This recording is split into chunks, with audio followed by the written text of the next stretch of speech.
Hello everyone and welcome back to another video. So I wanted to start this year with a 40k video, but with the announcement of Bretonnia, more information about the old world, my excitement, my fanboyism is currently set on that board game at the moment. So I wanted to make a video talking about the old world, my hopes for the models, for the armies that are possibly going to be coming back, the narrative and the stories that are going to be told, because for those of you who don't know, this is set now 300 years before the characters that we knew, like Calfrans, the End Times and stuff. It's not set during that period that we knew fantasy was from. So hopefully this opens up a bunch of new stories, a bunch of new heroes, new characters for us to get involved with, for us to follow, for us to love as fans of the old world. So let's jump in and let's get talking. Now, I never played the old world as much as I've played 40k. I completely hold my hands up. I was always into the sci-fi stuff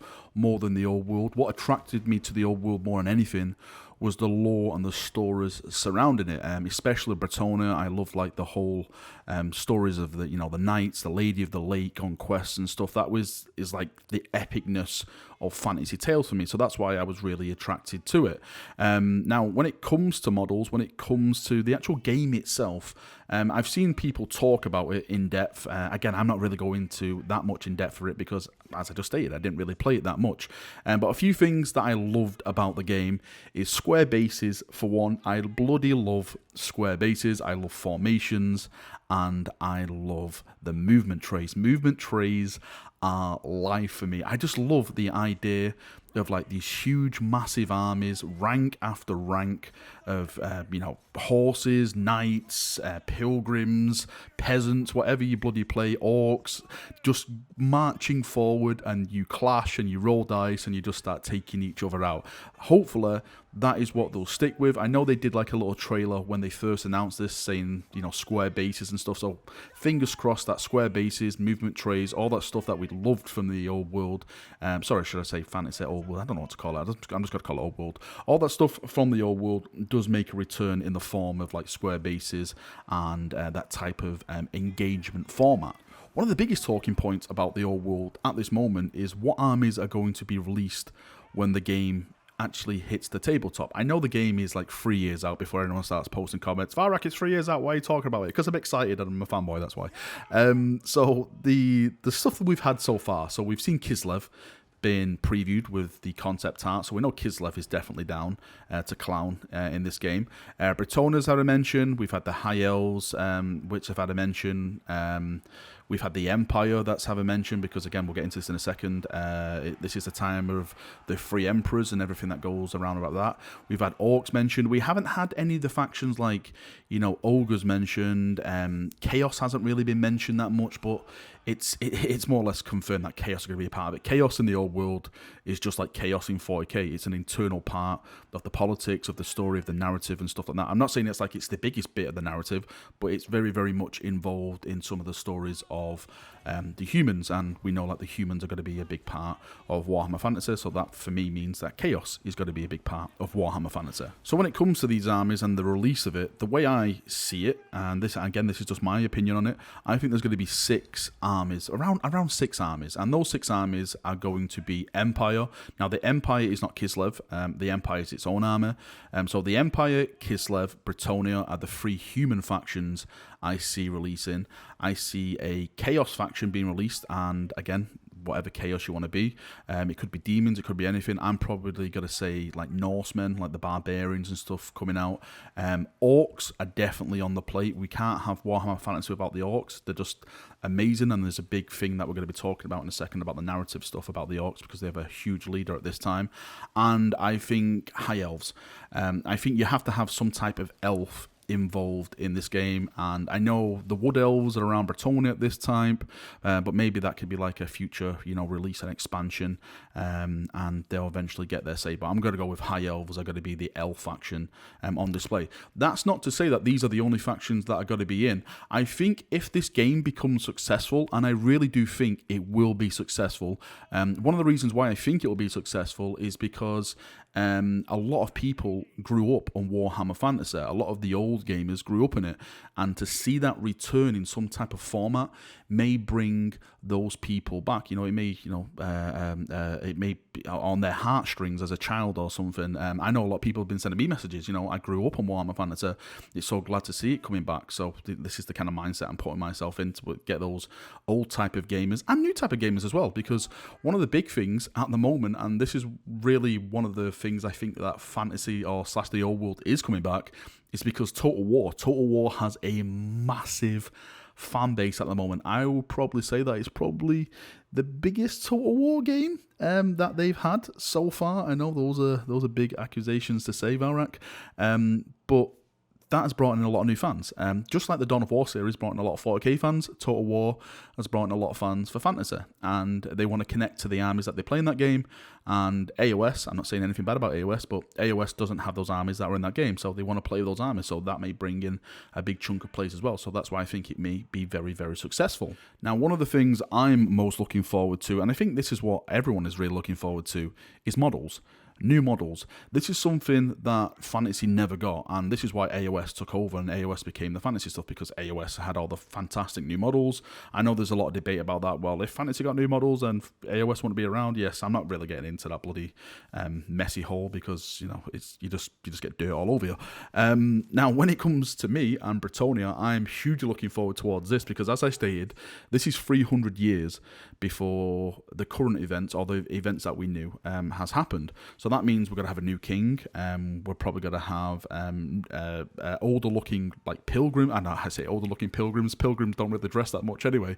But we're really going to have like a kind of a new look to the army, I think. I don't think it's going to be massively radically changed, but just to get those like new dated models, I think is going to be a massive step forward when it comes in the terms of looking at my army, because the thing I love the most is just looking like the rule of cool. That's why Bretonnia stands out for me so much. You have these multiple of colours, knights from their own little households, their own castles, all banding together, and it visually looks stunning. Now, when it comes to stuff like the high elves and the dwarves, you can argue that they're really not going to change that much. Like Tyrion is still around back then, because elves, immortal and stuff like that, they don't die.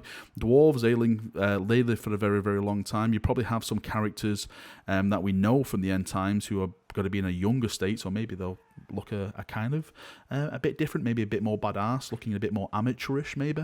But I'm just hoping when the models are done, they're all like these, a nice new HD model, something that we can put on the table and say, wow, these look amazing. Because if you do look at the AOS range at the moment, the fantasy models that they're making, I know it's high fantasy, and we had this argument, well, it's not really an argument, we had this little talk in the stream, is the old world / Warhammer Fantasy high fantasy or low fantasy? There's a bit of, it has elements of high fantasy, but it's mostly low fantasy when it comes to it.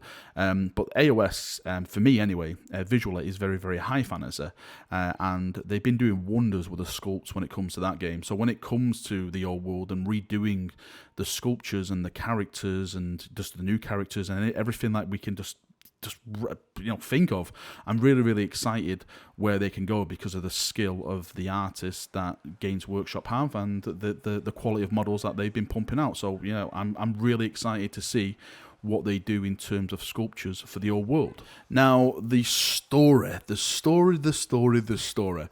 As I mentioned at the start of the video, my main connection to Warhammer Fantasy is the storytelling. I've always loved the Gotrek and Felix books. Were some of the best literature I've ever read, like being a young kid or in my early teens, sitting down and reading the omnibuses of that really just make my mind go to different places. I absolutely loved it. So seeing that this is set 300 years now or around that time, before the current events, really opens my eyes, because a lot of people have been doing the research of this and they've put the timing on something around the Age of the Free Empires, or I've been saying the War of the Free Empires, the Age of the Free Empires, and I didn't really know anything about this. I actually went to the wiki when everyone was speaking about this, and I was looking at it, and it says here actually on the wiki, I'll include the wiki link to this in the description of the video in case you want to read it more, because I'm just going to read the top of it. It says, the Age of the Free Emperors, or the Times of the Free Emperors, and sometimes called the Age of War or the Dark Age, was centuries-long period of civil war that that engulfed and divided the Empire of Man. It began technically in 1547 and ended officially with the election and crowning of Magnus Appius in 2304. So that really sets like the precedent of what is kind of going on. The Empire's at war within itself, really. The Empire's always at war with itself, elector counts and stuff. They all have their own political agendas. But this is, you know, three emperors going at war. So you got to have three big armies stabbing each other in the face. It goes into more information about that. Again, I don't really want to spoil it too much in this video. It says like the Beastmen are still around, the Undead are still around. So, you know, they're still active and they're still waging their wars. So the Empire is dealing with its own politics, also with dealing with the enemies that are trying to do bad to them as well. Now, one of the things that stands out the most in all of this is an orc, and an orc called Gorbad Ironclaw. Again, I'll include the link to his wiki in the description of the video. I don't want to go too much into this because there's huge spoilers in the wiki, potentially of narrative events that could happen during this time. But it really excites me because this Gorbad Ironclaw, it says here, was one of the most infamous orc war bosses in his day. He actually led his war into the Empire itself, and he laid siege to Altdorf. He actually was fighting the Emperor at the time and stuff like that. It's a really great thing that this orc did, you know, to actually go into the Empire, start destroying cities that we all know, we all love, and actually take the war to the Empire itself. So if they do go down this and we do have these like narrative events and these stories to follow, and maybe we do have Gorbad as like the big orc boss at the time and he gets like an amazing model, this is what really excites me now, because we haven't really explored these stories. It's kind of like the Horus Heresy in a way. That's how that's one of the things that someone said on a comment. It's kind of like the Horus Heresy. So we're going back in time where we know the story, but we don't know the story. Like, we know the general information around it, but we don't know all the inner workings of it. And I'm excited to explore it, like, you know, what the Horus Heresy got, and to see what happens. Hopefully we'll get books, novels and stuff like that, and then that will really, you know, bring it to a whole different level. So I'm very, very much excited to see where they go with this. Alright, Chaperoonios, that is me done for another video. Thank you for coming, thank you for watching. I'm actually thinking of doing some lore videos around this time of certain characters that may be involved in the old world. Is that something that you'd like to see on the channel? Then please let me know. I love talking about Warhammer Fantasy, especially I love talking about the old world.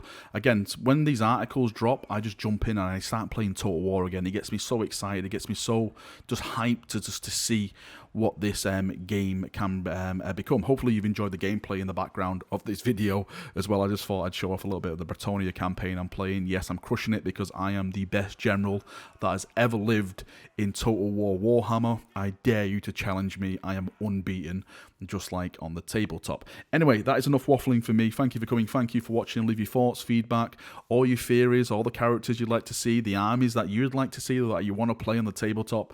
Post it down below and we'll have a nice little chat down there as we always do. See you now, have a great day, and bye-bye.